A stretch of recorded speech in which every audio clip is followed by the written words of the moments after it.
आज हम प्राइमेट्स यानी नर वानर के बारे में बात करेंगे। आज से लगभग 7 करोड़ साल पहले के काल को भूवैज्ञानिकों ने सीनेजोइक काल बताया। माना जाता है कि मैमल्स का विकास यानी स्तनपायी जीवों का विकास इसी काल में हुआ। धीरे धीरे धरती पर वनस्पतियों के साथ बंदर, लंगूर, वनमानुष, नर वानर आदि अस्तित्व में आए। हाल की खोजों से पता चलता है कि मानव जैसे प्राणी अथवा होमिनिड्स सबसे पहले अभिनूतन काल के प्रारंभ में प्रकट हुए और फिर वे सब समाप्त हो गए। दुर्भाग्यवश पुरापाषाण काल के मानव के कोई भी अस्थिपंजर भारत में प्राप्त नहीं हुए हैं, लेकिन शिवालिक के पहाड़ियों से कुछ वानरों के जीवाश्म प्राप्त हुए हैं जो लगभग 80 लाख वर्ष पहले के माने जाते हैं। माना जाता है कि इन्हीं वानरों से मनुष्यों का विकास हुआ है। अब हम कुछ विशिष्ट प्रकार के आदि मानवों के बारे में उल्लेख करने जा रहे हैं, जिनमें सबसे पहले ऑस्ट्रेलोपिथेकस है। इनके अवशेष सन 1925 में साउथ अफ्रीका के टोंग में पाए गए हैं। यह पहला नर वानर था जो सीधा चलता था। इसकी औसत ऊंचाई 40 से 50 इंच और भार 40 से 70 पाउंड था, यानी कि 18 से 32 किलो था। माना जाता है कि ऑस्ट्रेलोपिथेकस अपने भोजन के लिए पूर्ण रूप से प्रकृति पर निर्भर थे। ऑस्ट्रेलोपिथेकस के बाद जिंजांथ्रोपस आते हैं। जिंजांथ्रोपस के अवशेष तंजानिया से प्राप्त हुए हैं। यह ऑस्ट्रेलोपिथेकस की उपजाति थी। माना जाता है कि जिंजांथ्रोपस औजार बनाना जानते थे और ये बैर, कंदमूल और कीड़े मकोड़े खाया करते थे। चलिए अब जानते हैं जावा मानव या जावा मैन के बारे में। कई होमिनिड प्राणियों के अवशेष इंडोनेशिया के जावा द्वीप से प्राप्त हुए हैं। वहाँ की एक नदी की रेत से एक खोपड़ी का ऊपरी भाग, दांत और जांघ की एक हड्डी मिली है। अध्ययन के बाद पाया गया है कि ये हड्डियाँ एक ऐसे होमिनिड की थीं जो सीधा होकर चल सकता था। इसी आधार पर इसका नाम पिथिकॉन्थ्रोपस इरेक्टस भी रखा गया है। माना जाता है कि जावा मैन या पिथिकॉन्थ्रोपस इरेक्टस आज से करीब 5 लाख साल पहले पृथ्वी पर रहा करता था।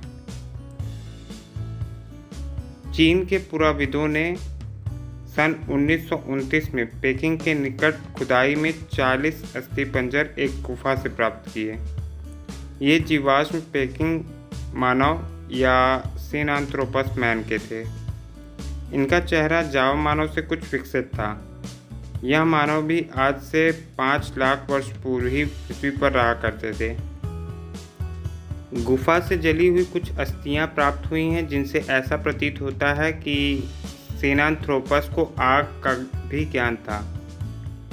यहाँ प्राप्त औजारों से ऐसा लगता है कि पेकिंग मानव पशुओं का शिकार भी करते थे।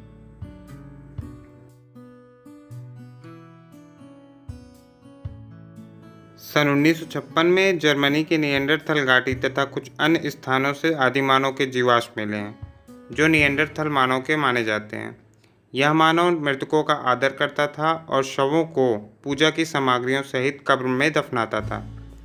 यह आग जलाना, पशुओं का शिकार करना और मानव समूहों में रहना जानता था। माना जाता है कि निएंडरथल मानव आज से लगभग 1,60,000 साल पहले पृथ्वी पर रहा करते थे। अब जानते हैं पिल्टडाउन मानव के बारे में। पिल्टडाउन मानव के अवशेष इंग्लैंड के पिल्टडाउन नामक स्थान की खुदाई में प्राप्त हुए हैं। पिल्टडाउन मानव हथियारों और औजारों का प्रयोग करना जानते थे। माना जाता है कि पिल्टडाउन मानव आज से करीब 2 लाख वर्ष पहले पृथ्वी पर रहा करते थे। पिल्टडाउन मानव के बाद आते हैं क्रो-मैग्नोन मानव।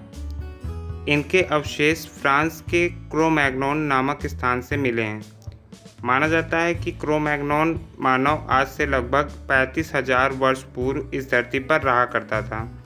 उसकी शक्ल आधुनिक मानव से मिलती जुलती थी। यह 6 फुट से अधिक लंबा, चौड़ा मस्तक, पतली नाक तथा ऊंची ठोड़ी वाला था। यह आदिमानव बोलना भी जानता था। अंत में आते हैं होमो सेपियंस मानव। मध्य एशिया के कुछ क्षेत्रों में इस मानव के 30 से 40 हजार साल पुराने अस्थियों के अवशेष प्राप्त हुए हैं। यह पहला आदि मानव था जिसमें ऐसे 2 लक्षण पाए गए जो पहले कभी नहीं देखे गए थे। पहला लक्षण एक उभरी हुई ठोड़ी का विकास होना था और दूसरा खोपड़ी में गोलाकार अग्रभाग का निर्माण होना था। इन्हें ज्ञानी मानव भी कहा जाता है। आज के वीडियो में बस इतना ही। अगर आपको यह वीडियो पसंद आई हो तो लाइक करना ना भूलें और हमारे चैनल ब्लैट एंड ट्रिक्स को ज़रूर सब्सक्राइब करें।